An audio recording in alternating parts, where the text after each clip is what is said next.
Hey,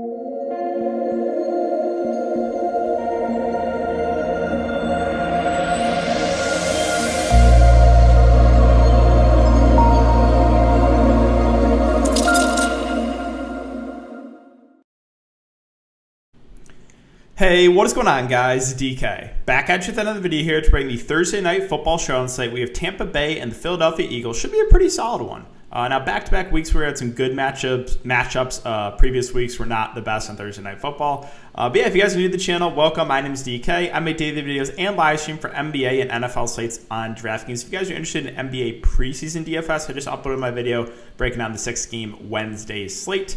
If you're unable to watch these YouTube videos, I also upload an Apple Podcast. Link down below. It's called the DKDFS Show. And if you're interested in signing up for premium content, offer that on Patreon.com. More info down below. And I do want to thank the sponsor of today's video, Prize Picks. So I'm sure, again, if you guys are familiar or have been watching my videos, you know what Prize Picks is. But if this is your first time watching, there are two different ways you can play. The first way is taking over/under on fancy points. So right now, I think there's a lot, actually.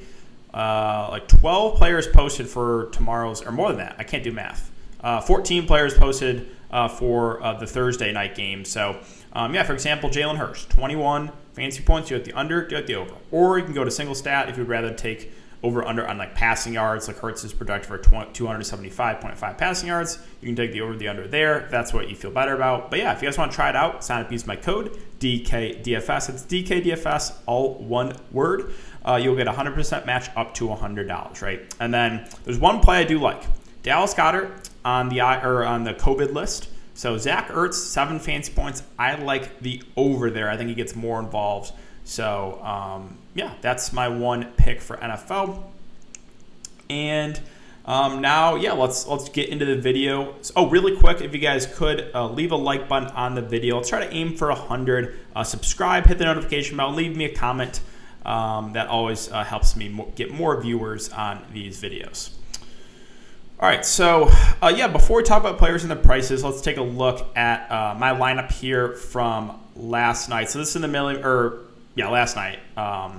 This was in the Millie Maker. Got pushed out and because of overtime, the Hollywood Brown touchdown. But yeah, it is what it is. I told everyone kind of what I was banking on in the game. I was really hoping the Colts were going to be playing from behind, playing catch up, and having to use Nyheim Hines a lot more.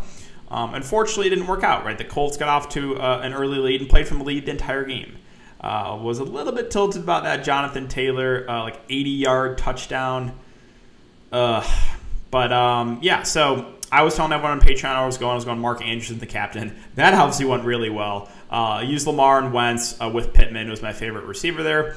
And then again, right, like I knew the risk here. Nyheim Hines, very game script dependent, right? So he needs to be playing from behind for him to be valuable. That's what I was hoping for. It didn't work out. I knew that was a risk, though. And then Jack Doyle had 1 catch. He actually played more than Mo Alley Cox, and Mo Alley Cox had a couple other catches, or a couple more catches, I should say. But yeah, that was it for the look back for me. Again, got pushed out in the cash at the very end in overtime.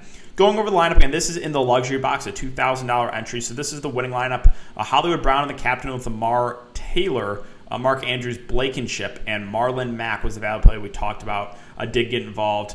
Yeah, they used 3 backs a lot, and Jonathan Taylor still got there. Again, a lot of it was because of that long touchdown catch. So, yeah, that is it for the look back, guys. Now let's talk about this showdown slate. And let's start with the Tampa Bay side. And first, let's take a look at some snap counts. So, last game, Leonard Fournette played 62%. GIOVANI and Bernard played 23%. Ronald Jones only 14% of the snaps. At wide receiver, you had Mike Evans play 78%. Godwin played 69%. Something interesting here, Antonio Brown played 57%, but Tyler Johnson played 51%. That was up a lot from the previous week where they only played about 22%. And then Mickens even played 18%. So they used a lot of 4 wide receiver sets last game, something they didn't do the previous game. And then at tight end, you had O.J. Howard played 59% of snaps, Cam Brate played 38%, and McElroy played 16%. So we will start with Tom Brady at 12.4K. Very safe play.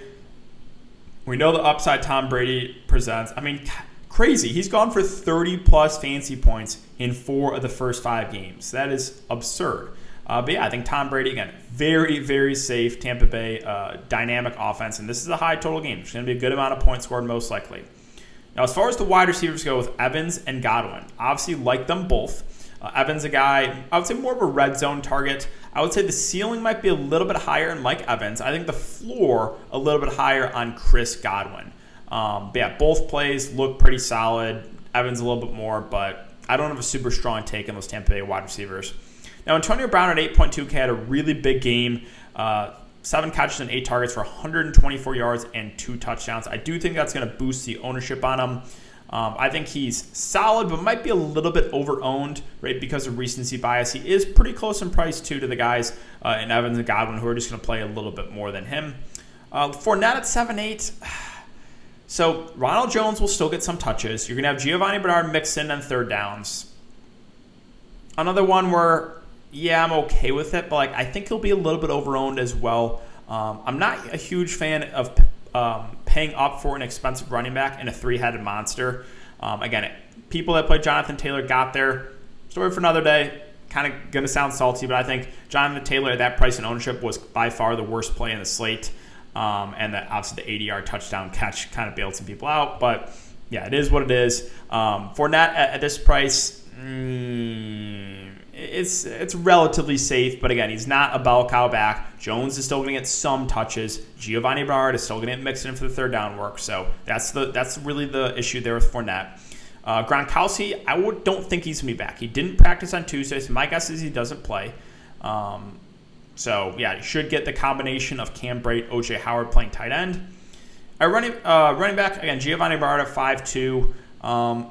Again, kind of game flow dependent. He's not going to get a ton of carries. So if you think that Tampa Bay does fall behind, then Giovanni Bernard's going to look a lot better, right? He's pretty similar to a guy like Nyheim Hines. He's going to get a bigger boost if Tampa Bay is playing from behind. But more often than not, Tampa Bay is going to be playing from ahead in this game. And then you have the 2 tight ends in Cam Brate and O.J. Howard. Cam Brate at 4.8, O.J. Howard at 1.4. O.J. Howard actually outsnapped Cam Brate, and he's way cheaper. So I think based on that, I think you got to lean O.J. Howard. The only reason you'd go to Cam Brate here is for ownership. That's the only reason. Kickers, again, relatively safe. Ryan SUCCOP has had some decent games. A couple, average games, a couple double-digit fantasy point games. So again, kickers are always in play. The Tampa Bay defense going up against Philadelphia, probably going to pass against a high total game, so probably not for me. Ronald Jones at 1.8. It's just a large field tournament play. Now, he's going to get some touches, right? 4, 6, 5, 6, 5 carries the first 5 games. He did have 1 catch last game. He's really cheap, and he can definitely get in the end zone, but he probably only gets somewhere between 4 to 7 touches, so in play, but you're not going to feel great about it. We talked about O.J. Howard, and then, I think interesting play here, Tyler Johnson. So how many snaps does he get? Do we go back to 2 games ago where he only played, 22% of the snaps? Or is it going to be like last game where he plays about half the game? If that's the case, then I like me some Tyler Johnson. I'm not convinced, though, that he's going to play 50% of the snaps again. So, and then, we had, McElroy. I'm not really interested in the third-string tight end for Tampa Bay. And then where is Mickens? Again, he actually played a little bit large field tournament play at the flat min price. Okay, so let's move on to Philadelphia. And let's take a look at the snap counts here. So at running back, you had Sanders play 75% of snaps. Gainwell played 24%. Boston Scott did not play. At wide receiver, so Devontae Smith played 93% of the snaps. Rager 70%. Quez Watkins got a boost here to 82% of snaps. Previous game, he was about 55%, so he got a big boost there. Ward played a little bit, 16% of the snaps. And then at tight end, Goddard and Ertz, no surprise, both played 60+% of the snaps. We do have Goddard on the COVID list, so don't think he'll be available. So you would think Jack Stahl probably gets the boost here with Goddard most likely out. Okay, so let's start out with Jalen Hurts at 11.8K. I really like Jalen Hurts. To no one's surprise, he's a guy who was super high end to begin the season. He's a top 3 right now, fantasy quarterback overall in season long. And just, again, the rushing upside he brings just gives him that floor. He can go get you 7, 8 points on the ground just with this rushing upside. And he ran 2 in last game too. I think Jalen Hurts, very safe option with upside. I like him a good amount here in a high total game. All right, wide receiver. So Devontae Smith at 8.8K. I would say he has the most upside for the Philadelphia Eagles at wide receiver. However, you're going to have to pay a premium for him, and he's close in price to those Tampa Bay wide receivers, so I think the ownership isn't going to be that high. So I like him as kind of a contrarian option.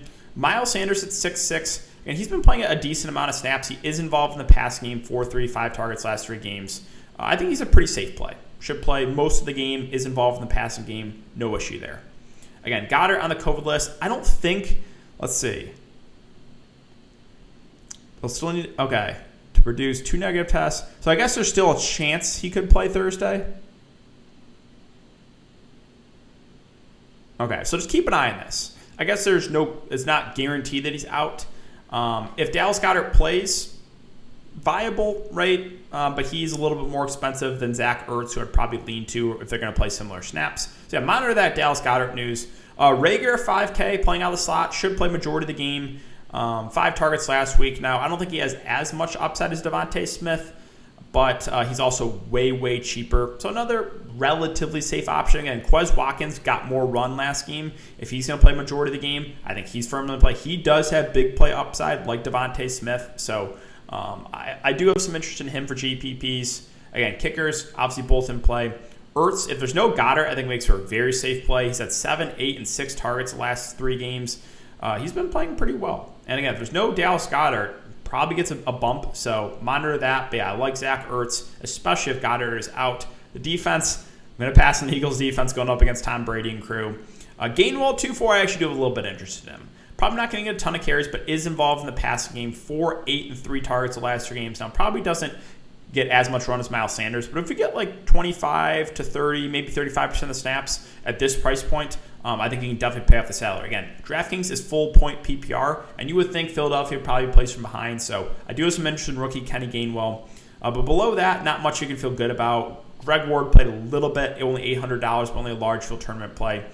Again, Jack Stahl is their third string tight end, would be the backup if there's no Goddard. So if you want to roll the dice on a Jack Stahl at min price, sure. Again, I don't know much about him, but would think he gets a pretty big snap increase if Dallas Goedert is not available. But yeah, guys, that's going to do it for the video today. So if you happen to enjoy the content, make sure to hit that like button, subscribe, and hit the notification bell. I will be doing a YouTube live stream on Thursday, general Q&A, so make sure to check that one out, guys. Thanks again. Have a great night, and I will see you all in the live stream on Thursday.